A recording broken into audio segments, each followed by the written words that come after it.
Welcome to Tutor Boot. I'm your host, Stacey Nordwall, with about 20 years in HR experience, mostly building people functions from the ground up at early stage tech companies. Each week, we bring new HR thought leaders into the fold to talk about headlines. This week, we're doing something a little bit different and special for April Fool's Day, and I will be stepping out of the host seat and handing that over to Lexi Croswell. Hey, I'm excited to be in the host seat today. So instead of tooting or booting our headlines in today's episode, we will be asking Stacey and Nadia to call out if they are real or fake and why.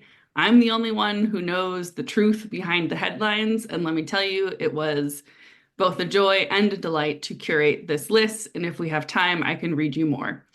Nadia, can you introduce yourself for our listeners? Yeah, I'm Nadia Eran. I'm an HR consultant. I work fractionally inside of companies that are going through change. Usually that means a series B through D that is scaling, moving, grooving, and I really love working on all things HR tech, performance management, all the fun things as companies are scaling and growing. Awesome. Okay, are we ready? Kick it off. Okay, I will read you the headline, and then I do have like a two-sentence description. So should I include that also, Stacey? Okay. All right. Headline I number need the one. context because Okay, yeah. I don't watch the news, so I'm ready. Cool. Okay, our first headline is Dollar General tests same-day delivery as discounter chases Walmart. CEO Todd Vasos says Dollar General soft launched the delivery program in September. Now it offers same-day delivery at about 75 stores, offered through a third-party company, rather than using store employees or company-employed delivery people. And he did not name this third-party delivery company. Is it real or fake? I mean, I feel like that seems real. I totally can see a company trying to go the route of undercutting someone else and then I don't know, we find out that it's being delivered by like drones or robots or, dogs wearing like little Saint Bernard or something. So yeah, I'm gonna say it's a real headline. Nadia, what do you think? I think it's real because they got to be cheap. It's Dollar General, and they got to figure out the cheapest way to move goods around. I'm surprised they even have a delivery system. You guys are right. This is real. It's not drone based. It is people based. And this story is from NBC News. All right, so how are they delivering their goods? Is it just like, is this now another step of Uber where they just roll up to Dollar General, get a box in their car and take off, or what have we got? I mean, that's what it seems like. But like really, there is no information in this article about who this supposed like ghost delivery company is. Ooh, ghosts. That would be the ultimate cheap, just But they to throw do it out there. they basically say that like they're hoping it also says that they don't have they don't charge a fee for delivery and they don't have a minimum order requirement, which Oh, seems just bananas.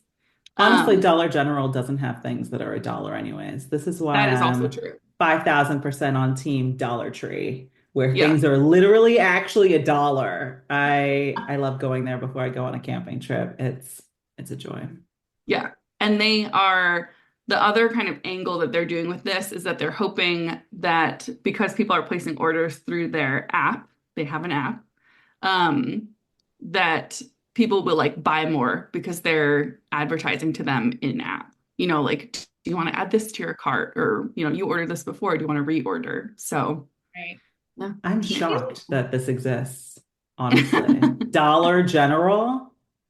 They're getting with the times. But Nadia, I want to get your take on this because I'm thinking about, like, I want to, from an employee side, HR kind of perspective, I want to boot this because I feel like this is the same thing I think that happens in, Amazon warehouses, right? Where because there is now this pressure of like same day, get it by 2 a.m. the next day, whatever kind of thing, that you hear a lot of pretty not great experiences that people have not being able to take breaks, like the pressure of just grinding to get orders out. So I really, and is this, are they hiring new staff? Are they expecting existing staff to, and Lexi's shaking her head no. They're not.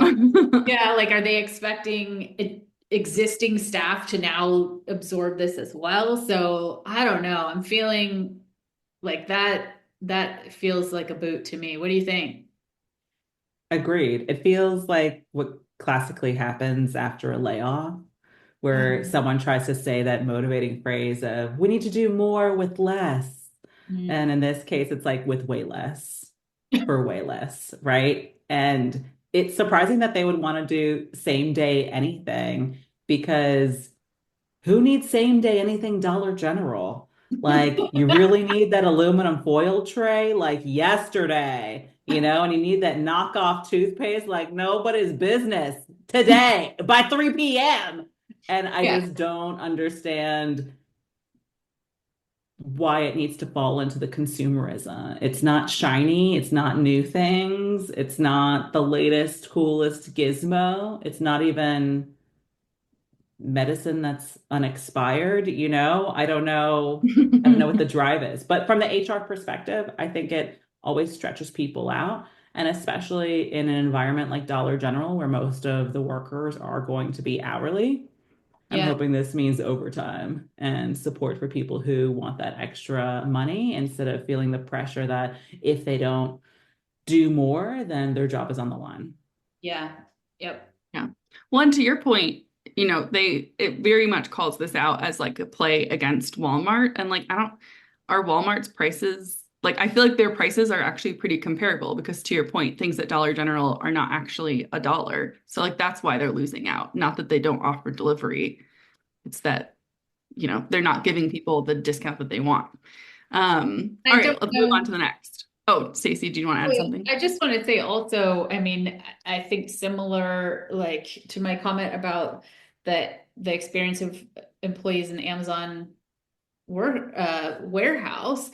I think you hear some pretty not so great things about how Walmart treats its employees and that, they have a number of their employees who aren't getting the hours they need, aren't getting benefits, aren't getting livable wages. So to your point, Nadia, like let's not drive this down into the ground. We should be trying to really facilitate strategies that are sustainable for the business, sustainable for the workers. Otherwise, what's kind of the like what happens in the end?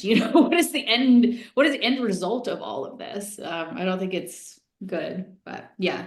Yeah. And safety. I think it what was Yeah. it Domino's in Asia had some really open gaff where it was like if you didn't get your pizza within a certain number of hours, then it was free. Yeah. And it created a huge amount of safety issues with car crashes and motorcycle crashes that they had to like peel it back.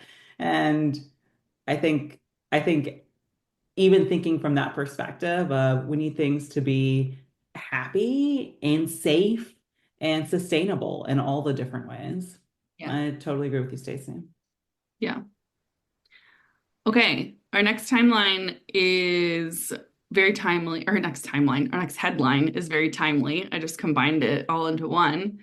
Um, I'm sure y'all have heard about 23andMe. So going bankrupt. So this headline is laid off 23andMe employee packs up box full of bodily fluids.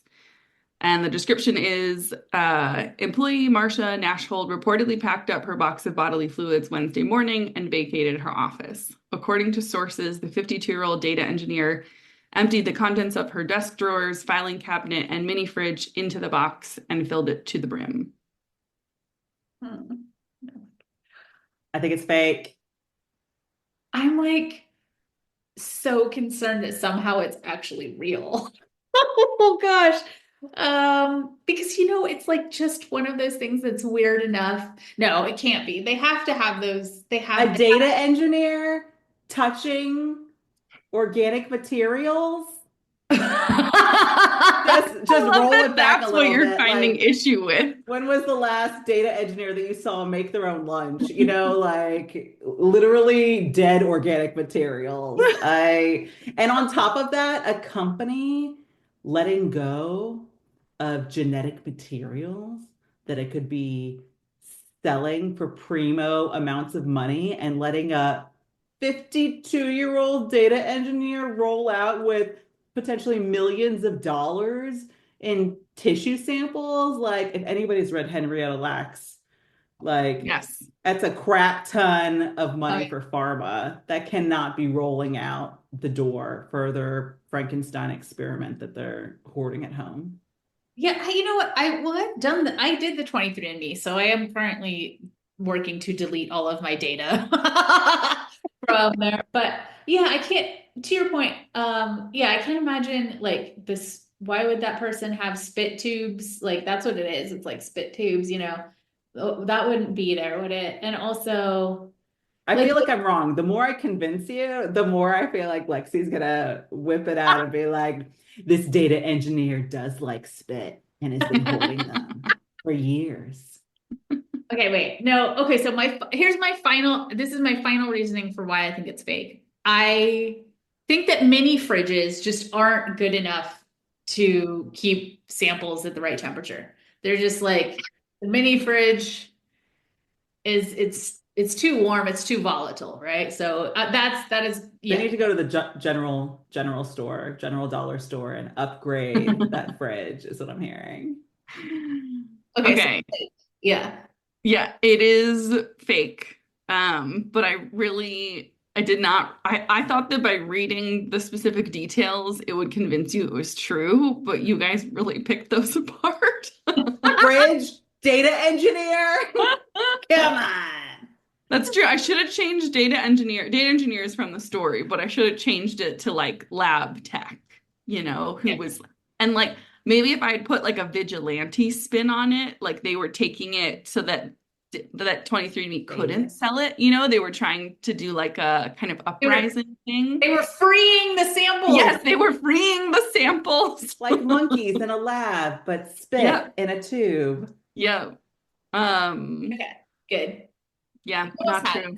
We were thinking about it. You Yeah. almost got us. Also, I tested these. I have like 12 or some like 12 to 16 headlines, and I tested them on my dad and my stepmom. My dad only got one wrong. My stepmom got like half wrong.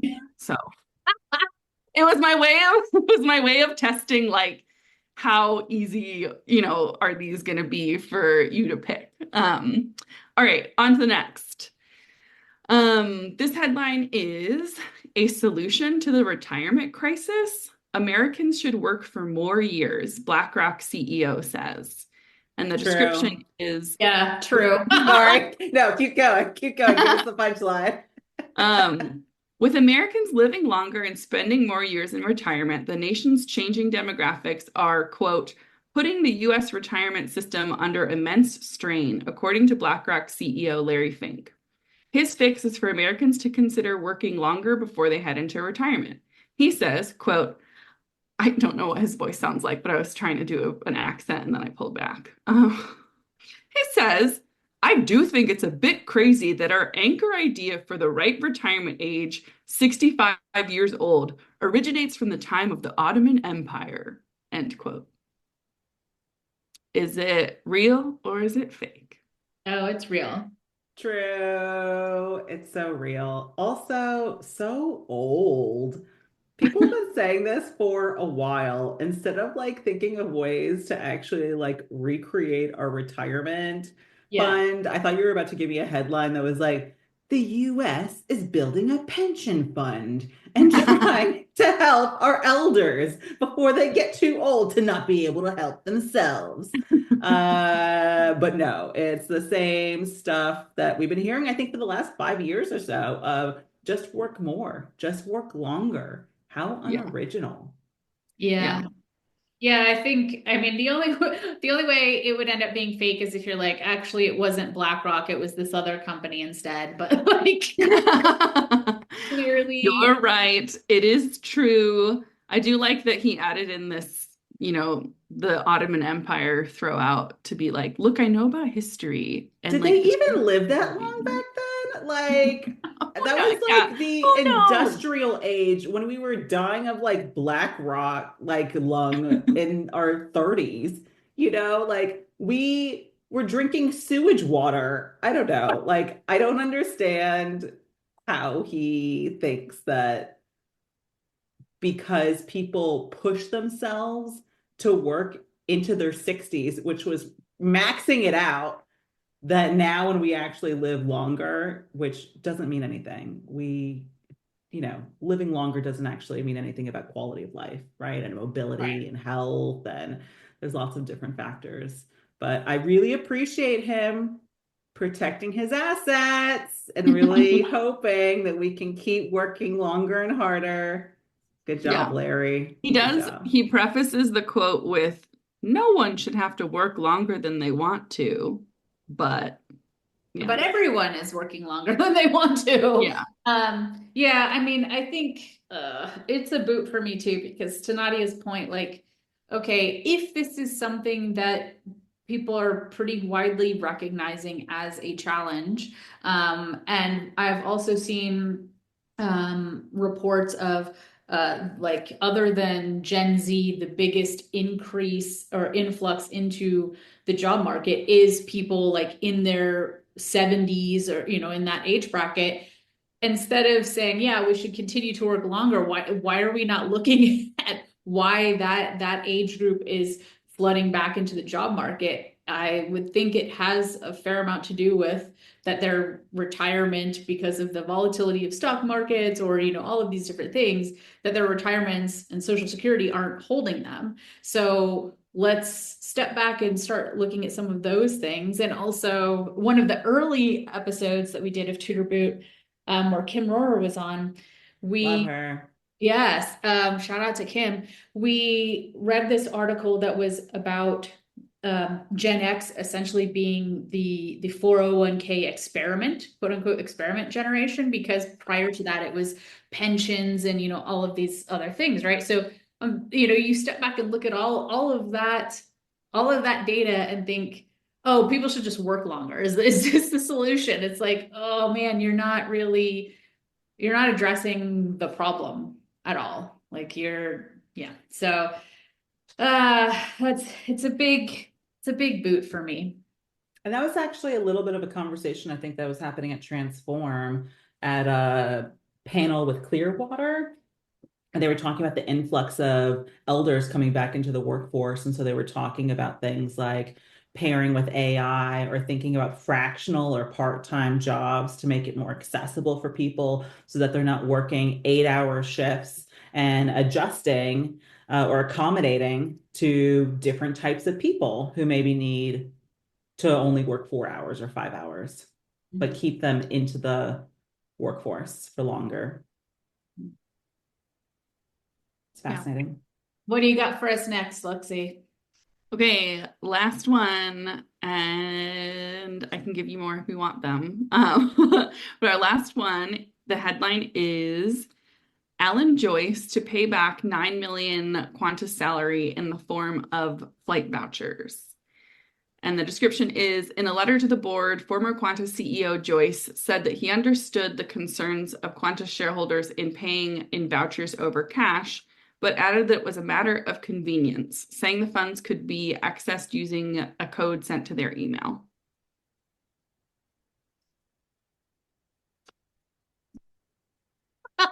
Wait, so let me try to do recall here. Uh, Airline is trying to pay cash instead of vouchers, or Pay vouchers instead of cash. to do vouchers instead of cash. I guess that feels real because nobody wants to spend cash. Wait, so this is part of, wait, yeah, say it again. This is part of the CEO wants to pay back I in feel like we The need another the headline. CEO is being forced to pay back their Why? salary. I can't tell you of that. $9 million, but in vouchers. How much salary is this person making that the payback in vouch like they would accumulate $9 million in vouchers?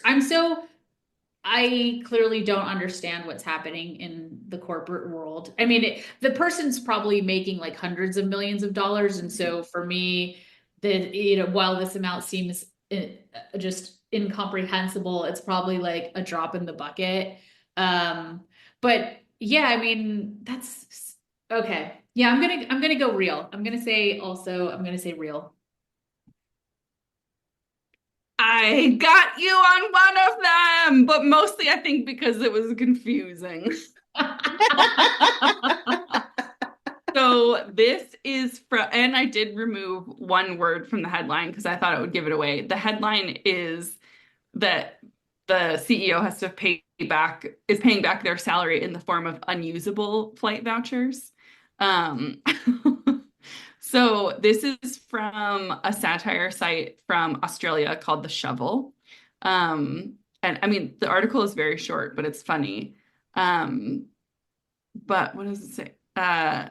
Joyce said the fares available using the voucher were priced differently from normal flights. So, for example, a flight from Melbourne to Sydney might usually cost $150, but when using the voucher, it will cost $9 million. Wait, so is this actually based on something real? I mean, Is this this an person's like, Australian haha? Yeah. yeah, but that's a good question. Let me do a quick, uh, You know, where they put Vegemite on toast and we have no idea what that means.